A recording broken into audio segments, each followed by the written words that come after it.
अप्रैल 1993। प्रधानमंत्री नरसिम्हा राव एक फ्लाइट में बैठे हुए हैं और उनके बगल में ब्रिगेडियर थापा बैठे हैं। फ्लाइट में और भी यात्री मौजूद हैं। फ्लाइट को हाईजैक कर लिया गया था और हाईजैकर कॉकपिट के दरवाजे के बाहर खड़ा है। अचानक फ्रंट डोर से कमांडोज अंदर घुसे। हाईजैकर को इसकी भनक भी नहीं लगी। उस वक्त वो कॉकपिट के अंदर जाने के लिए दरवाजा खोलने जा रहा था। तभी पीछे से एक कमांडो ने आकर उसकी बाजुओं और गले को पकड़कर उसे जकड़ लिया और घुमा दिया। उसी पल दूसरा कमांडो आगे आता है और हाईजैकर के माथे पर बंदूक तान देता है। ये देखकर प्रधानमंत्री हैरान रह गए। ये था ऑपरेशन अश्वमेध। 24 अप्रैल 1993। ये वो समय था जब भारत एक बहुत ही नाजुक दौर से गुजर रहा था। अभी बमुश्किल 6 हफ्ते ही हुए थे जब 12 मार्च 1993 को मुंबई में सीरियल बम धमाके हुए थे। उन धमाकों ने पूरे देश को हिलाकर रख दिया था। सुरक्षा एजेंसियां, चाहे वो आईबी हो या रॉ, सब हाई अलर्ट पर थीं। पंजाब में आतंकवाद अपनी आखिरी सांसें गिन रहा था, लेकिन कश्मीर में हालात बिगड़ रहे थे। दिल्ली का इंदिरा गांधी इंटरनेशनल एयरपोर्ट। दोपहर का समय था। एक आदमी व्हील चेयर पर बैठकर एयरपोर्ट पहुंचता है। उसके एक पैर पर प्लास्टर चढ़ा हुआ था। 2 लोग उसे वहां ड्रॉप करते हैं और चले जाते हैं। इसके बाद एयरपोर्ट का स्टाफ उसे अटेंड करता है और प्लेन के अंदर तक छोड़ आता है। इंडियन एयरलाइंस फ्लाइट IC427 उड़ान भरने के लिए तैयार थी। ये विमान एक बोइंग 737-200 था। इस फ्लाइट में कुल 141 लोग सवार थे। इनमें 135 यात्री थे और 6 क्रू मेंबर्स। यात्रियों में बच्चे, बूढ़े और पर्यटक शामिल थे जो कश्मीर की वादियों में छुट्टियां मनाने जा रहे थे। उन्हें क्या पता था कि अगले कुछ घंटे उनकी जिंदगी के सबसे खौफनाक घंटे बनने वाले हैं। दोपहर के 1:57 पर फ्लाइट ने दिल्ली से श्रीनगर के लिए उड़ान भरी। सब कुछ सामान्य था। एयर होस्टेस खाना सर्व कर रही थी। लोग आपस में बातें कर रहे थे। करीब 45 मिनट तक सब कुछ ठीक चला, लेकिन प्लेन के अंदर वो व्हील चेयर वाला शख्स सामान्य नहीं था। उसका नाम था मोहम्मद यूसुफ शाह। वो हिजबुल मुजाहिदीन का एक आतंकवादी था। 90 के दशक में एयरपोर्ट की सिक्योरिटी आज जैसी सख्त नहीं थी। मेटल डिटेक्टर तो थे, लेकिन विकलांगों या घायलों की चेकिंग में थोड़ी नरमी बरती जाती थी। इसी का फायदा उठाकर उसने उस प्लास्टर के अंदर 2 9 मिलीमीटर की पिस्तौल और एक हैंड ग्रेनेड छिपा रखा था। प्लेन में चढ़ते ही यूसुफ बड़ी चालाकी से एक चाल चलता है। वो एयर होस्टेस से रिक्वेस्ट करता है कि मैम, मेरे पैर में प्लास्टर है तो मुझे टॉयलेट के पास वाली आगे की सीट दे दीजिए ताकि मुझे चलने में दिक्कत ना हो। एयर होस्टेस उसकी मजबूरी समझकर मान जाती है, लेकिन वो ये नहीं जानती थी कि उसने यूसुफ को अनजाने में कॉकपिट के बिल्कुल नजदीक बैठा दिया है। फ्लाइट पंजाब के ऊपर से गुजर रही थी। मौका मिलते ही यूसुफ टॉयलेट में घुस जाता है। दरवाजा बंद करते ही वो अपने पैर पर लगा प्लास्टर निकालना शुरू करता है और फिर उस प्लास्टर के अंदर से 2 पिस्तौल और एक हैंड ग्रेनेड बाहर निकालता है। फिर बाहर आकर उसने जोर से चिल्लाकर कहा, यह प्लेन हाईजैक हो चुका है। उसने खुद को सैयद सलाउद्दीन बताया। अपना रुतबा बढ़ाने के लिए उसने हिजबुल के चीफ का नाम इस्तेमाल किया। वो कॉकपिट की तरफ बढ़ा और पायलट BN रेड्डी के सिर पर बंदूक तान दी। उसकी डिमांड साफ थी, प्लेन को अफगानिस्तान के काबुल ले चलो। कैप्टन रेड्डी ने बहुत समझदारी से काम लिया। उन्होंने उसे समझाया कि ये एक डोमेस्टिक फ्लाइट है, इसमें इतना फ्यूल नहीं है कि हम काबुल तक जा सके। हमें रिफ्यूलिंग के लिए कहीं उतरना होगा। हाईजैकर ने नक्शा देखा। सबसे नजदीकी और दोस्त मुल्क उसे पाकिस्तान लगा। उसने हुक्म दिया, लाहौर चलो। जैसे ही प्लेन ने लाहौर की तरफ रुख किया, एक बहुत ही दिलचस्प डिप्लोमेटिक गेम शुरू हुआ। पायलट ने लाहौर एयर ट्रैफिक कंट्रोल से संपर्क किया और लैंडिंग की इजाजत मांगी, लेकिन पाकिस्तान ने साफ मना कर दिया। उन्होंने कहा, हम इस प्लेन को अपनी जमीन पर उतरने नहीं देंगे। पाकिस्तान ने रनवे पे गाड़ियां पार्क कर उसे ब्लॉक कर दिया। असल में 1993 में पाकिस्तान पर अमेरिका का बहुत भारी दबाव था। अमेरिका पाकिस्तान को टेररिस्ट स्टेट घोषित करने की कगार पर था। नवाज शरीफ की सरकार ये जोखिम नहीं उठाना चाहती थी कि एक हाईजैक प्लेन उनकी जमीन पर आए और दुनिया को लगे कि पाकिस्तान आतंकवादियों की मदद कर रहा है। ये भारत के लिए पहली रणनीतिक जीत थी, भले ही वो अनजाने में हुई हो, क्योंकि प्लेन को अब वापस भारत आना ही था। फ्यूल खत्म हो रहा था। कैप्टन रेड्डी ने हाईजैकर को बताया कि अब हमारे पास सिर्फ एक ही विकल्प है, अमृतसर का राजा सांसी एयरपोर्ट में लैंड करना। हाईजैकर के पास कोई चारा नहीं था।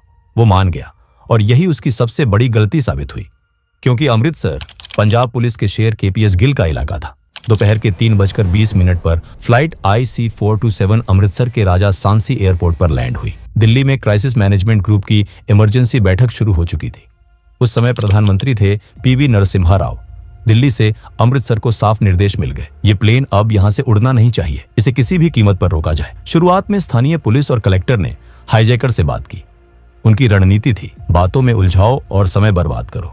वो बार बार एक ही बात को घुमा फिरा कर कहते रहे। हाईजैकर ने कहा, मुझे फ्यूल चाहिए। नेगोशिएटर ने कहा, हाँ फ्यूल आ रहा है, लेकिन ड्राइवर नहीं मिल रहा।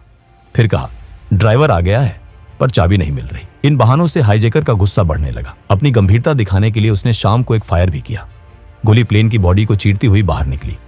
इससे यह कंफर्म हो गया कि उसके पास असली हथियार हैं और वो उसे चलाने से हिचकिचाएगा नहीं। शाम के 6 बजे के करीब सीन में एंट्री होती है पंजाब पुलिस के डीजीपी केपीएस गिल की। गिल साहब का कद और रुतबा ही ऐसा था कि उनके आने से ही माहौल बदल गया। उन्होंने आते ही कमान संभाल ली।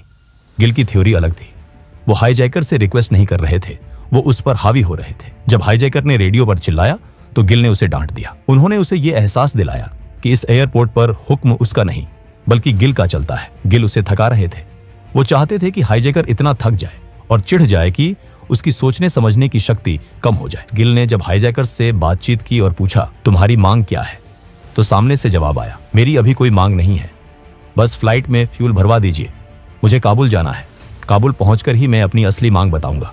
इसी बीच दिल्ली से भारत का सबसे घातक हथियार अमृतसर के लिए रवाना हो चुका था। एनएसजी यानी नेशनल सिक्योरिटी गार्ड, इन्हें हम ब्लैक कैट्स भी कहते हैं। एनएसजी के अंदर एक खास यूनिट होती है 52 SAG यानी स्पेशल एक्शन ग्रुप। ये यूनिट सिर्फ और सिर्फ हाईजैकिंग जैसी स्थितियों से निपटने के लिए बनी है। इस ग्रुप के कमांडोज को हवाई जहाज के चप्पे चप्पे की जानकारी होती है। एनएसजी की टीम, जिसका नेतृत्व ब्रिगेडियर CB थापा कर रहे थे, एक विशेष विमान से आदमपुर और फिर वहां से हेलीकॉप्टर के जरिए अमृतसर पहुंची। शाम के 5 बजे एयरपोर्ट पर पहुंचते ही ब्रिगेडियर थापा और KPS गिल ने मिलकर प्लान बनाया। ब्रिगेडियर थापा ने देखा कि पंजाब पुलिस की गाड़ियों ने प्लेन को चारों तरफ से घेर रखा था, इसलिए उन्होंने सबसे पहले KPS गिल से कहा कि इन गाड़ियों को वहां से हटाया जाए, क्योंकि अगर हाईजैकर घबरा जाता तो कोई बड़ा नुकसान हो सकता था। उन्होंने तय किया कि वो ऑपरेशन रात को किया जाएगा और एक साथ कई दरवाजों से प्लेन में घुसेंगे ताकि हाईजैकर को संभालने का मौका ही ना मिले। पर प्रॉब्लम ये थी कि एनएसजी को अंदर कितने हाईजैकर्स हैं, इसकी सही जानकारी नहीं थी। किसी को भी ठीक ठीक अंदाजा नहीं था। स्नाइपर्स से देखने पर सिर्फ 2 आदमी ही दिखाई दे रहे थे, एक कॉकपिट में और दूसरा प्लेन के टेल एरिया में, जो लगातार इधर उधर आ जा रहे थे। तो एनएसजी ने अनुमान लगाया कि सिर्फ 2 हाईजैकर्स हैं। शाम के 7 बज चुके थे। तब हाईजैकर ने कहा कि मुझे पता है तुम जानबूझकर समय खींच रहे हो ताकि दिल्ली से कमांडर आ सके, लेकिन KPS गिल ने उसे अपनी बातों में उलझाए रखा। वे लगातार कोई ना कोई बहाना बनाकर समय खींचते रहे। इस बीच एनएसजी के कमांडो प्लेन के नीचे जाकर अपनी पोजीशन ले चुके थे। रात करीब 10 बजे KPS गिल ने हाईजैकर्स से रिक्वेस्ट किया कि यात्री काफी देर से भूखे प्यासे हैं, कम से कम उन्हें पानी ही दे दिया जाए। इस पर हाईजैकर ने कहा, मरने दो इन्हें, कश्मीर में तो हजारों लोग मर रहे हैं, उसकी तो तुम्हें कोई चिंता नहीं है। समय बीतता गया। रात के 12 बजे ब्रिगेडियर थापा को प्रधानमंत्री नरसिम्हा राव का फोन आया। प्रधानमंत्री ने पूछा, कर्नल साहब, क्या आप पूरी तरह से सुनिश्चित हैं कि दरवाजा खोलकर प्लेन के अंदर जा सकते हैं? ब्रिगेडियर थापा ने जवाब दिया, जी सर, प्लेन में 7 एंट्री पॉइंट है, अगर हम 5 से भी अंदर घुस गए तो हाईजैकर को मार गिराएंगे। प्रधानमंत्री ने फिर पूछा, क्या आप ये गारंटी दे सकते हैं कि कोई भी यात्री मारा नहीं जाएगा? थापा ने कहा, इसकी पूरी गारंटी तो नहीं दे सकता, लेकिन पूरी कोशिश करूंगा कि कोई जान ना जाए। हाईजैकर के पास पिस्तौल और ग्रेनेड है, अगर उसने ग्रेनेड फेंक दिया तो सब खत्म हो सकता है।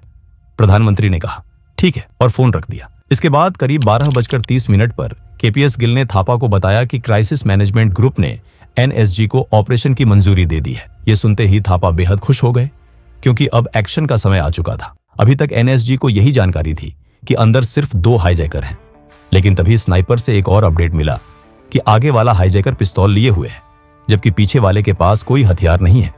फिर भी वो लगातार इधर उधर घूम रहा है। रात के करीब 1 बजे KPS गिल ने अपना आखिरी दाव खेला। उन्होंने रेडियो पर हाईजैकर से कहा, देखो, फ्यूल टैंकर आ रहा है, तुम खिड़की से देख सकते हो। ये एक बहुत बड़ा डिस्ट्रैक्शन था। जैसे ही हाईजैकर ने फ्यूल टैंकर को देखने के लिए कॉकपिट की खिड़की से बाहर झांका, उसका पूरा ध्यान बाहर की तरफ चला गया। उसने केबिन और यात्रियों की तरफ पीठ कर ली। यही वो पल था जिसका कमांडोज इंतजार कर रहे थे। कमांडोज ने धीरे धीरे प्लेन को घेर लिया था। वो विंग्स के ऊपर चढ़ गए थे। उन्होंने सीढ़ियां लगा ली थी। अचानक एक साथ प्लेन के सभी दरवाजे खुले। कमांडोज विंग्स के ऊपर वाले एग्जिट से अंदर कूदे। इससे वो सीधे यात्रियों के बीच पहुंच गए और उन्हें एक सुरक्षा घेरा दे दिया। पीछे की तरफ जब कमांडो पहुंचे तो जो आदमी इधर उधर घूम रहा था वो तुरंत अपनी सीट पर बैठ गया। उसके पास कोई हथियार नहीं था। दरअसल वो एक कश्मीरी यात्री ही था, जिसे हाईजैकर ने डराकर इधर उधर चलते रहने को कहा था। वहीं बाहर स्नाइपर लगातार हाईजैकर की मूवमेंट का अपडेट कमांडोज को दे रहे थे। स्नाइपर ने जैसे ही देखा कि हाईजैकर कॉकपिट की ओर जा रहा है और उसका पीठ दरवाजे की तरफ है। तुरंत ये बात कमांडोज को बताया गया। उसी वक्त फ्रंट डोर से भी कमांडोज अंदर घुसे। हाईजैकर को इसकी भनक भी नहीं लगी। उस वक्त वो कॉकपिट के अंदर जाने के लिए दरवाजा खोलने जा रहा था। तभी पीछे से एक कमांडो ने आकर उसकी बाजुओं और गले को पकड़कर उसे जकड़ लिया और घुमा दिया। उसी पल दूसरा कमांडो आगे आया और बेहद करीब से अपनी साइलेंस्ड पिस्तौल से उसके सिर में गोली मार दी। हाईजैकर वहीं ढेर हो गया। उसने अपना ग्रेनेड इस्तेमाल करने की कोशिश की थी, लेकिन उसे पिन खींचने का वक्त ही नहीं मिला। Target neutralised. रेडियो पर मैसेज गया। पूरा ऑपरेशन दरवाजा खुलने से लेकर हाईजैकर के मारे जाने तक सिर्फ 3 मिनट के अंदर खत्म हो गया। सभी 141 यात्री सुरक्षित थे। किसी भी कमांडो को खरोंच तक नहीं आई। ऑपरेशन पूरा होने के बाद प्रधानमंत्री नरसिम्हा राव ने ब्रिगेडियर थापा को फोन किया और कहा, मैंने तो कुछ देर पहले ही ऑपरेशन की मंजूरी दी थी, फिर ये इतनी जल्दी कैसे हो गया। इस पर थापा साहब बस मुस्कुराए और बोले, सर यही ब्लैक कैट्स का कमाल है। लेकिन प्रधानमंत्री को यकीन ही नहीं हो रहा था। उन्हें लगा कि शायद ऑपरेशन उनकी मंजूरी से पहले ही कर दिया गया होगा। तब ब्रिगेडियर थापा ने प्रधानमंत्री से रिक्वेस्ट किया कि वो एक मॉक ड्रिल देखकर खुद समझ लें कि ऑपरेशन कैसे हुआ था। प्रधानमंत्री इसके लिए मान गए। पालम में ये मॉक ड्रिल रखी गई और इसके लिए रात का ही समय चुना गया। प्रधानमंत्री खुद फ्लाइट के अंदर बैठे थे और उनके बगल में ब्रिगेडियर थापा बैठे थे। हालात बिल्कुल वैसे ही बनाए गए जैसे हाईजैक के समय थे। ये वही सीन है जो हमने शुरुआत में देखा था। प्रधानमंत्री के पास बैठे थापा ने उनसे कहा, आप खिड़की के बाहर देखिए, अगर आपको मेरा एक भी कमांडो दिखाई दे गया तो मैं हार गया। इसके बाद थापा ने जैसे ही स्टैंड बाय को कहा, कुछ ही मिनटों में कमांडो फ्लाइट के अंदर पहुंच गए और प्रधानमंत्री को इसकी जरा भी भनक नहीं लगी। अगले ही पल कमांडो ने उस डमी हाईजैकर को पकड़ लिया और उसके माथे पर बंदूक तान दी। ये सब पल झपकते ही हो गया। ये देखकर प्रधानमंत्री हैरान रह गए। वो बहुत खुश भी हुए और उन्हें अपने कमांडोज पर गर्व महसूस हुआ। 1993 में पीएम नरसिम्हा राव की सरकार ने राजनीतिक रिस्क लेने की हिम्मत दिखाई। उन्होंने ये नहीं सोचा कि अगर ऑपरेशन फेल हुआ तो मीडिया क्या कहेगा। उन्होंने सिर्फ ये सोचा कि देश की सुरक्षा सबसे ऊपर है। ये चीज हमें 1999 में IC-814 हाईजैक में देखने को नहीं मिला था। आज सब लोग IC-814 की नाकामी को याद रखते हैं, लेकिन ऑपरेशन अश्वमेध को कोई याद नहीं करता, जबकि ये ऑपरेशन इतना सटीक और तेज था कि इसका नाम लिम्का बुक ऑफ रिकॉर्ड्स में दर्ज किया गया। दोस्तों, अगर वीडियो पसंद आया हो तो वीडियो को एक लाइक जरूर करें। हम इस तरह के वीडियो हर हफ्ते लेकर आते रहेंगे, इसलिए चैनल को सब्सक्राइब करना न भूलें।